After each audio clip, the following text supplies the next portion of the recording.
Salam damai, salam sejahtera bagi kita semuanya. Pembahasan kita pada kali ini adalah mengenai penyebab dari kotornya niat batin atau kotornya dari rohani kita. Saudaraku, sebelum kita lebih lanjut membahasnya, kami akan sedikit uraikan tentang pengertian daripada rasa ataupun rohani menurut ajaran perjalanan leluhur.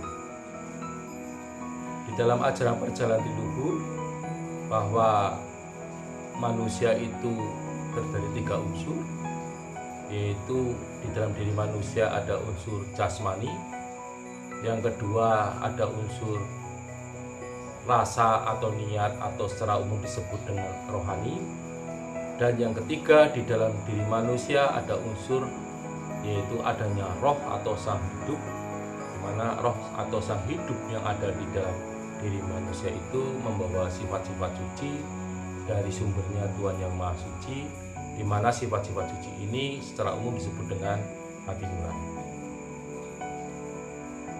Nah, di sini kita akan membahas tentang kotornya dari unsur yang kedua, yaitu rasa, niat atau rohani. Menurut ajaran perjalanan leluhur, rasa atau niat yang ada di dalam diri manusia itu ada 2 kutub, dua niat yang pada intinya yaitu niat yang baik dan niat yang jahat. Nah, niat-niat yang baik inilah yang secara umum disebut dengan rohani, tetapi di dalam ajaran perjalanan leluhur disebut dengan rasa sejati. Kotornya rasa sejati ataupun kotornya rohani dalam diri manusia ini disebabkan karena lawannya yang ada dalam dirinya sendiri, yaitu adanya niat-niat yang jahat ataupun niat-niat yang buruk. Itu yang mengakibatkan dari rohani atau rasa sedih kita menjadi tersisihkan, menjadi terpinggirkan, dikarenakan kita cenderung hanya menuruti daripada niat-niat yang jahat ataupun niat-niat yang tidak baik. Inilah yang menjadikan rohani atau rasa kita menjadi kotor.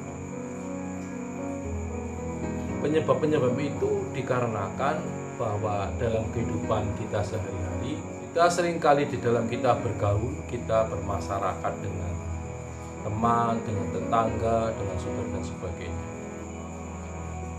Kadang-kadang mohon maaf, kelihatannya baik, kelihatannya bagus, kelihatannya bersaudara, kelihatan damai, tapi di dalam batinnya itu penuh dengan kebencian, penuh dengan kesirikan, kedengkian, keiri hatian dan sebagainya. Penyebab kebencian, keirian dengan itu dari berbagai macam sumber, berbagai macam penyebab, tapi intinya di dalam kehidupan sehari-hari penuh diliputi dengan dasar-dasar kebencian, dengan dasar keiri hatian, sirik, dengki, bahkan selanjutnya yang lebih buruk dan jahat lagi adalah dengan mendoakan atau mengutuk daripada teman atau saudara kita ataupun tetangga ataupun lainnya agar menjadi kena musibah dan sebagainya. Ini perbuatan-perbuatan yang tidak terlihat, tidak bisa dibuktikan secara nyata karena adanya di dalam diri kita masing-masing.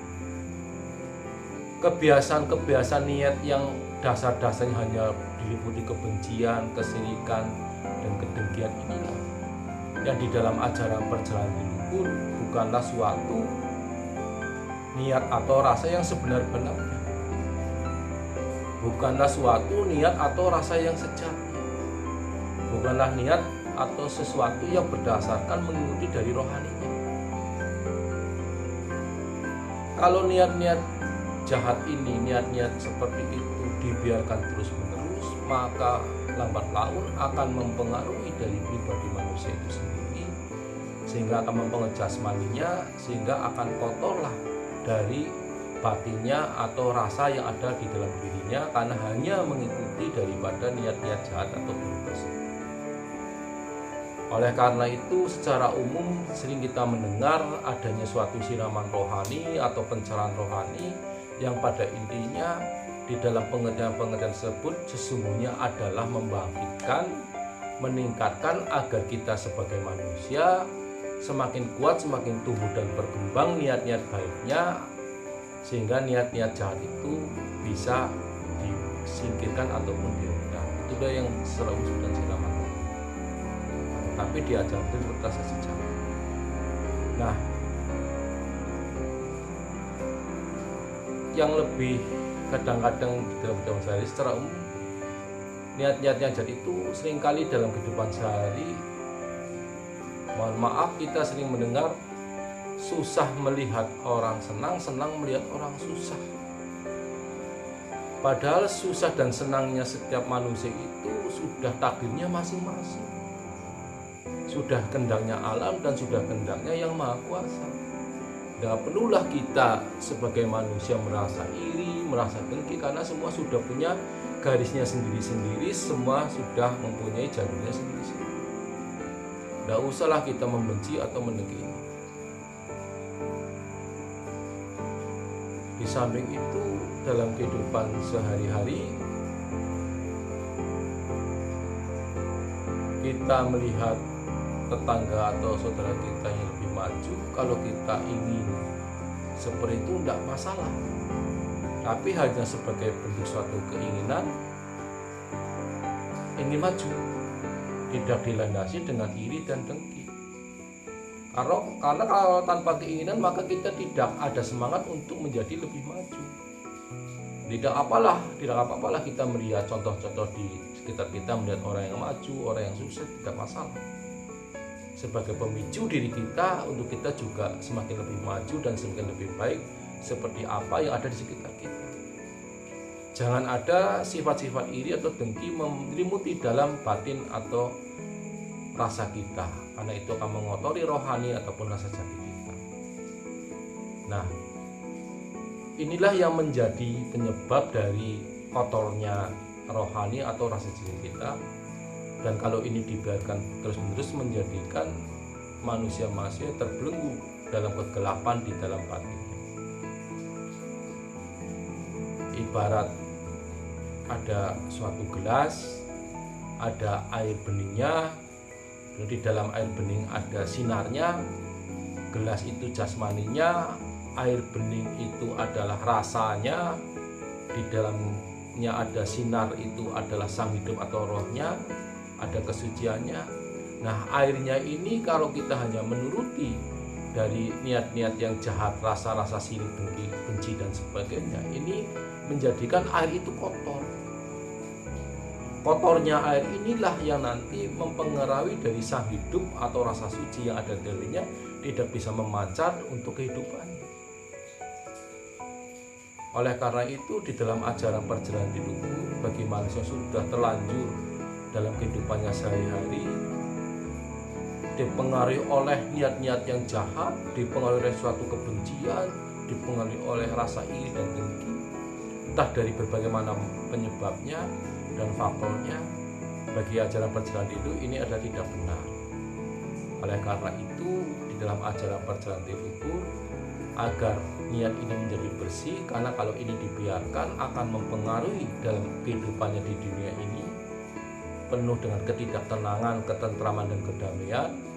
Di samping itu, pada saat dia meninggal, karena sudah diliputi oleh niat-niat yang tidak baik, ibarat air tadi, airnya yang kotor, maka roh atau sang hidup yang ada di dalam dirinya itu pada saat dia meninggal, jasmaninya kembali ke bumi, niat rasanya kembali ke alam semesta, tapi rohnya ini akan terbelenggu karena niatnya sering jahat itu terbelenggu ke alam semesta, tidak bisa sempurna kembali ke asal.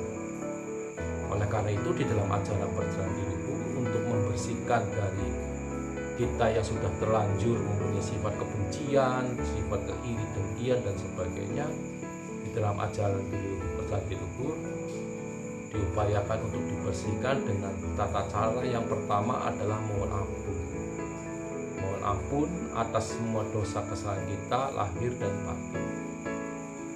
Nah, setelah kita mohon ampun, dilanjutkan dengan suatu mohon daya mujizat pembersihan untuk membersihkan batin kita.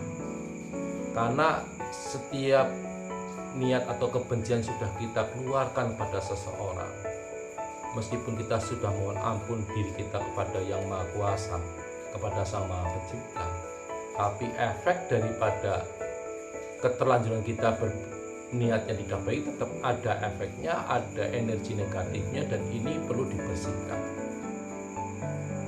Setelah dibersihkan, kita mohon kekuatan daya mujizat dari kesadaran Maha Suci agar di dalam kehidupan kita sehari selanjutnya diberikan kekuatan, diberikan perlindungan, lebih terjaga niat-niat atau batin kita atau rohani kita tetap terjaga, agar tetap melaksanakan suatu niat-niat kebaikan kepada sesama manusia maupun kepada sesama umat ini.